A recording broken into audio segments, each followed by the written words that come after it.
నా బాడీ బయట కలెక్ట్ చేసుకుంటున్నారు కదా. ఆల్రెడీ అంబులెన్స్ కి ఆర్డర్ పెట్టాం సార్. సార్ క్లైమాక్స్ లో పోతారా ఇంటర్వ్యూలో పోతారా? సహావుకి లింక్ ఉంటే క్లైమాక్స్ లో పోతా, అఖిల ఉంటే ఇంటర్వ్యూలో పోతా. ఇంత హైప్ ఉండి సినిమా హిట్ అవ్వకపోతే ఏమైపోతారా? మాకది అలవాటేలే అమ్మా.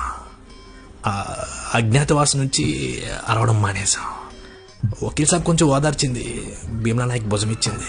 కానీ ఓజీ ఉంది చూడు, మమ్మల్ని 20 ఏళ్ళ వెనక్కి తీసుకెళ్ళింది. హిట్ టాకు పడిందా, ఈ పవన్ కళ్యాణ్ పవర్ రికార్డులన్నీ రోడ్ల మీద పండేస్తాం, జాతిని జడిపిస్తాం. నాన్న నీకు నాకు టికెట్స్ తీసుకున్నావు కదా ప్రీమియర్ కి. తీసుకున్నా, ఇద్దరం వెళ్దాం. ఏంటి కదా అది నువ్వు రావద్దు నాన్న, టికెట్ నాకు ఇచ్చేనన్న. What queue why? నీతో ఎందుకు రాకూడదు? నా గర్ల్ ఫ్రెండ్ నాతో వస్తా అంటుంది నాన్న. రే నా కొడక, రే మీ ఇద్దరు ఇంటర్వ్యూలో కలిసి ఏం తింటారా?